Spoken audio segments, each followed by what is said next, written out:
soins. Selon Médecins du Monde, en France, 88% des étrangers n'ont pas de droit ouvert à l'assurance maladie. Alors pour leur venir en aide, à La Roche-sur-Yon, des associations et des médecins militants se mobilisent. Vous voyez ce reportage, Morgane Belloir, Alexandre Delaval et Stéphane Juviado. Bonjour. Si vous voulez bien avancer, s'il vous plaît. Lauric vient à l'hôpital pour un suivi post-opératoire. Plusieurs de ses dents ont été extraites et des caries soignées.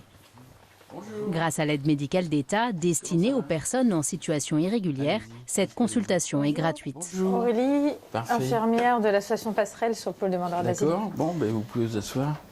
Merci. Donc vous l'avez suivi?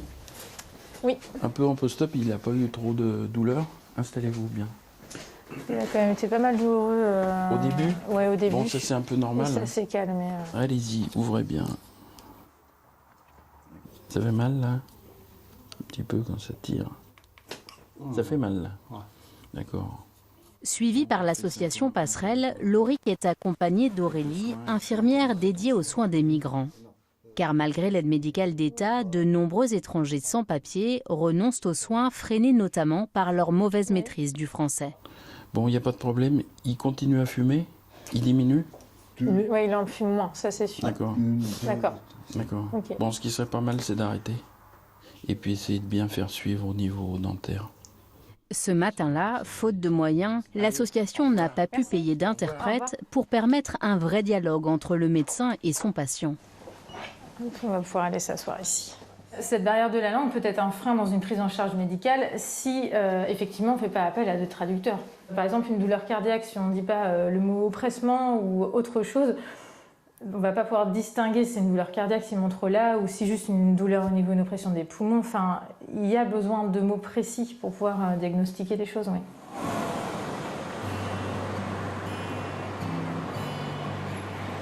Aurélie fait donc régulièrement des bilans de santé avec les demandeurs d'asile en présence d'un interprète. Pâche-les.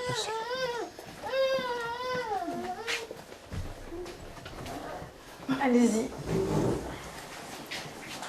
Alors le médecin, il vous expliquait tout à l'heure qu'il serait bien que vous arrêtiez la cigarette. Je peux lui expliquer toutes les méthodes qu'il y a pour l'aider à arrêter de fumer. Если тебе очень трудно бросить курить. Avant de me faire opérer, je fumais plus de 20 cigarettes par jour. Et après l'opération, j'en fume maximum 5.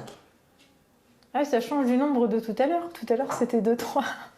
А, только что ты говорил 2-3, а сейчас говоришь 5. Maximum. Et il me dit, pendant 2 jours après l'opération, je n'ai pas fumé, j'en pouvais plus, j'avais des crampes, j'avais ma bouche qui partait de travers. Mais déjà, c'est bien parce qu'il a vraiment beaucoup diminué, donc ça c'est bien. Il faut bien qu'il ait à l'esprit que arrêter de fumer, pour lui, c'est doublement bénéfique. Déjà pour la santé, et deuxièmement pour le porte-monnaie. Ah. 2 раза выигрываешь. Первый раз для здоровья, второй раз для кошелька. Grâce à leur cours de français, Dania et Lauric espèrent rapidement devenir autonomes. Mais déjà, ils sont très reconnaissants de l'aide qu'ils reçoivent. Nous sommes très satisfaits de la prise en charge médicale ici. J'ai mal au dos depuis des années. Dans mon pays, je n'arrivais pas à me soigner. Ici, on m'a posé le vrai diagnostic. Il s'agit en fait d'une maladie des articulations. C'est tellement différent de chez nous. Dans mon pays, la moitié des médecins achètent leur diplôme.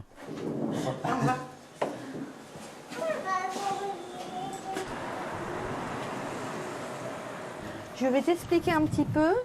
Donc, on t'a déjà vacciné. On t'a fait 2 vaccins. Mais il y a des autres vaccins à faire et je vais t'expliquer ce qu'on va faire. D'accord. Avec des patients de plus de 20 nationalités différentes, la barrière de la langue n'arrête pas le docteur Trégouette. Lorsque c'est nécessaire, elle fait appel à un service d'interprétariat téléphonique financé par l'Agence régionale de santé. Oui, ok. Bonjour monsieur, je suis médecin généraliste là en Vendée. J'ai en face de moi une jeune fille. Je vais poser le téléphone sur la table, juste pour qu'on parle de son résultat d'analyse. Donc, tu dis bonjour. Bonjour. Cet après-midi-là, c'est une famille somalienne qui vient consulter. Est-ce qu'il y a des choses qui t'inquiètent pour ta santé, Mouna? Parce que je te vois tout le temps sourire et puis tu es contente d'aller au cours de français. Mais est-ce qu'il y a des choses que tu voudrais me dire sur ta santé? En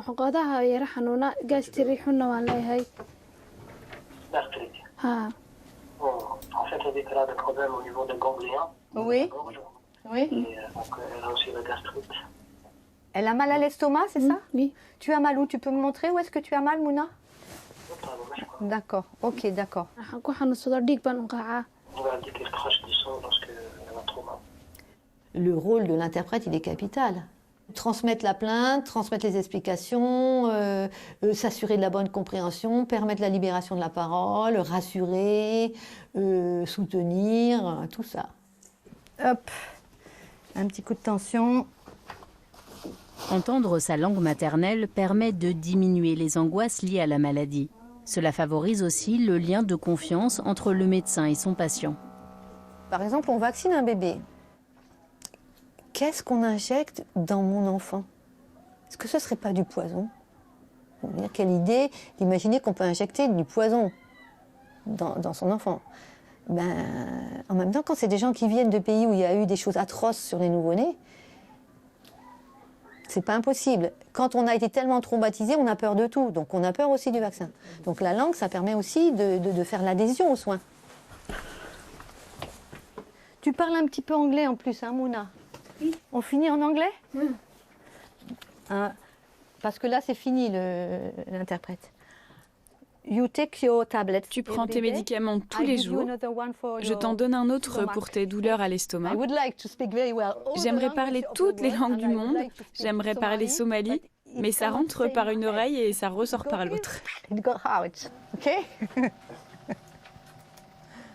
Voilà, et demain, dernier épisode de ce document.